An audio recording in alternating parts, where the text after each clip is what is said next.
Hi guys, क्या हाल चाल, कैसे हैं आप लोग। अभी देखिए 2 दिन के अंदर अंदर आपके एग्ज़ाम्स स्टार्ट होने वाले हैं। अभी मैं बैठा था अपने मोबाइल पे सारे बच्चों के डाउट्स चेक कर रहा था।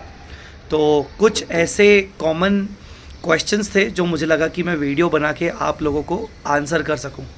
सीए इंटर में कुछ बच्चों के ये डाउट्स आ रहे हैं, कॉमन डाउट्स आ रहे हैं कि सर चैप्टर्स आसानी से हो रहे हैं बट अकाउंटिंग स्टैंडर्ड्स अच्छे से नहीं हो रहे हैं। समझ में नहीं आ रहा कि अकाउंटिंग स्टैंडर्ड्स को कैसे अब कवर करें।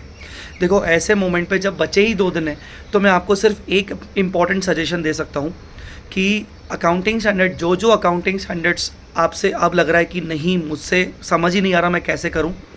स्टेप नंबर 1, मेरे समरी नोट्स उठाओ और उसको 15-20 मिनट या मैक्स आधे घंटे में, अगर बड़ा एएस है तो आधे घंटे में, छोटा एएस है तो 15 मिनट में उसको रीड कर लो। स्टेप नंबर 2, रीड करने के बाद जो मैंने मस्ट डू क्वेश्चंस दिए हैं उन रिस्पेक्टिव एएस के मस्ट डू क्वेश्चंस को एक बार गो थ्रू कर लो, बस। स्टेप नंबर 3, जिन जिन क्वेश्चंस में डर लग रहा है, जो क्वेश्चंस के एडजस्टमेंट्स नहीं आते, उन एडजस्टमेंट्स को याद कर लो। बस यही आपके पास एक सोल्यूशन है। अगर ऐसा पॉइंट आपको चैप्टर्स के अंदर भी आ रहा है तो सेम आप चैप्टर्स में भी ऐसा ही कर सकते हो। तो जो चैप्टर्स में, जो एएस में आपको ऐसी प्रॉब्लम आ रही है, आप उनके मेरे समरी नोट्स उठाइए। मैं समरी नोट्स का लिंक डिस्क्रिप्शन में प्रोवाइड कर रहा हूँ। मस्ट डू क्वेश्चंस भी सेम लिंक में रहेगा। बस स्टेप नंबर 1, समरी नोट्स को एक बार जल्दी गो थ्रू करिए, एक पर्टिकुलर टाइमर के अंदर जल्दी गो थ्रू कर लीजिए और उसके बाद आप जल्दी से जल्दी मस्ट डू क्वेश्चन देख लीजिए। अब आते हैं दूसरी पॉइंट पर कि सर बहुत सारे क्वेश्चंस में प्रॉब्लम आ रही है, क्वेश्चन सॉल्व नहीं हो रहे हैं।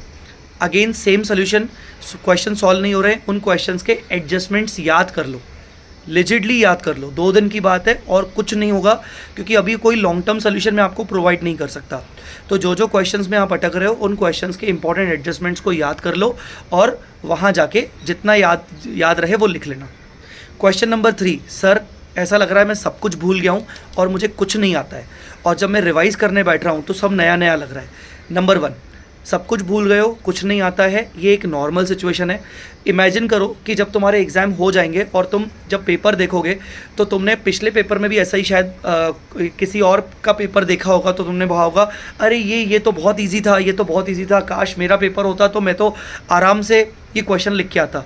तो इसका मतलब ये है कि तुम्हें आता सब कुछ है, बस जो ओवर थिंकिंग है, जो डर है, वो तुम्हारे ऊपर हावी हो रहा है। तो डर को हावी मत होने दो, ओवर थिंकिंग मत करो।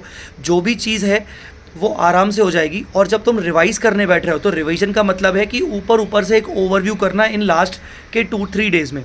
रिवीजन का मतलब ये नहीं कि पूरा एक एक चीज़, एक एक लाइन पढ़ना, एक एक पैराग्राफ पढ़ना, एक एक चीज़ याद करना। अगर ऊपर से भी याद आ रहा है, 60-70% भी याद आ रहा है, तो दैट इज़ इनफ। तुम्हें एग्जाम में सब अच्छे से याद आ जाएगा। अगर तुम अपने आप से अभी ओवर एक्सपेक्ट करोगे कि मैं जब रिवाइज़ करने बैठ रहा हूँ तो मुझे 1 से लेकर 100 तक सब कुछ याद आना चाहिए, तो वो गलत है। तुम अपने आप से कुछ ज़्यादा ही एक्सपेक्ट कर रहे हो और ओवर थिंक कर रहे हो। उतना मत करो। 60-70% भी अगर ऊपर से याद आ रहा है तो वो कम्प्लीटली इनफ है। और अपने डर को ओवर थिंक मत करो, अपने डर को हावी मत होने दो, कंट्रोल मत करने दो। इंस्टेंट जितना आता है उतना ठीक है। और लोगों से डिस्कस मत करो कि तुमने कितना किया, मैंने ये छोड़ा, तूने ये छोड़ा है कि नहीं छोड़ा है, वो सब डिस्कस करना बंद कर दो, ठीक है। All the very best. मैं डिस्क्रिप्शन में लिंक डाल रहा हूँ सारे समरी नोट्स की, उनको एक बार बस ओवरव्यू कर लो और मस्ट डू क्वेश्चंस को ओवरव्यू कर लो, दैट्स इट। जो एडजस्टमेंट्स नहीं आते उनको एक बार याद कर लो। All the very best.